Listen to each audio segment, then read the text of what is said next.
Good day, everyone. We are group number 1, composed of Antoinette Bendana, Mark Avellano, Jericho Bagsik, and Ivan Garino.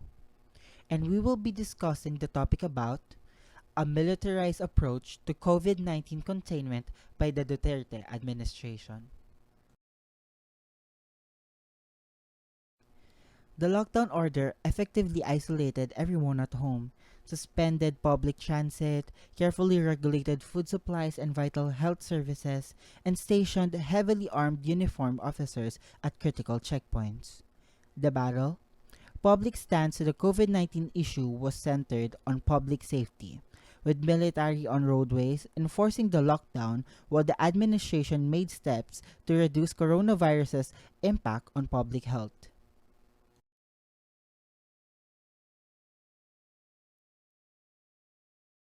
The president's declaration that shoot them dead during a public talk regarding how officials should deal with repeated detention offenders was particularly unsettling. This comment offended many Filipinos just because it makes the assumption that a major portion of Metro Manila's residents is forced to depart their nation in order to survive. Following a massive outcry on social media, the Philippine National Police Chief clarified that the president's comment was merely exaggerated and that no police officers will execute the lockdown with a shoot first mentality. In a proper public broadcast, the head of state threatened to institute military rule in the Philippines, citing reports that such a rising majority of citizens were ignoring his social quarantine order. The Human Rights Council Committee published a report on a press freedom investigation in the country which Duterte has launched.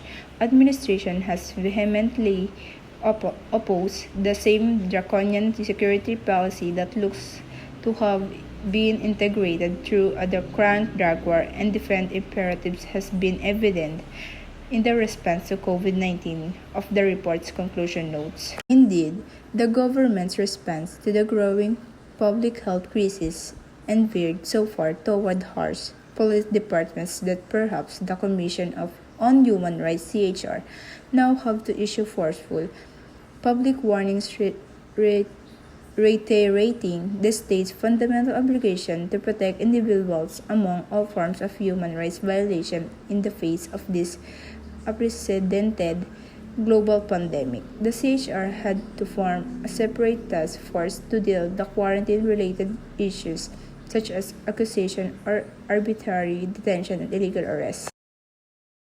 President Duterte, who commented nonchalantly on the fight with COVID-19 virus, stated that we are at war with an unseeable and ferocious enemy, and that we are all soldiers in this battle.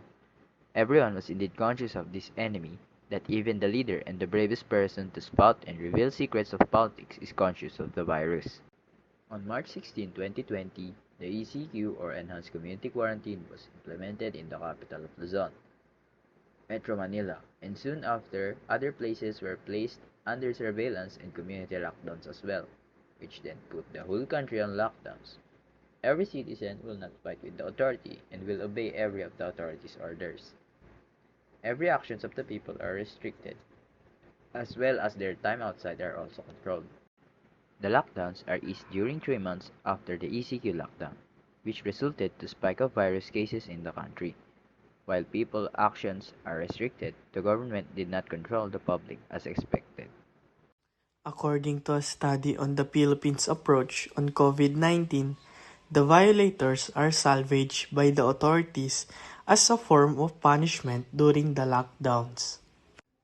The reason this approach on the pandemic isn't effective as we thought it would be is that the nature of Filipinos itself is the reason. We Filipinos are hard-headed and in result, we tend to disobey rules from leaders.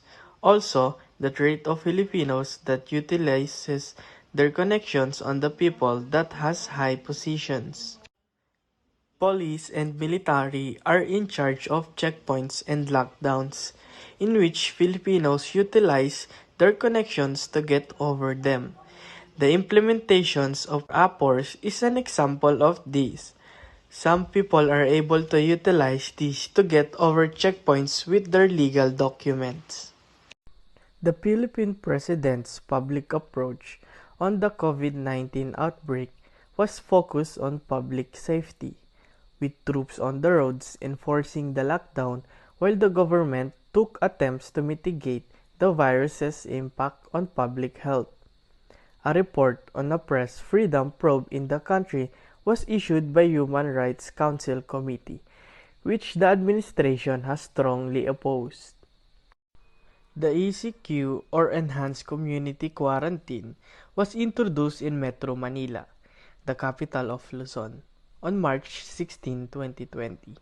While people's behaviors are constrained, the government has not exercised the expected control over the citizens. The lockdowns were removed 3 months after the lockout, resulting in an increase of virus infections.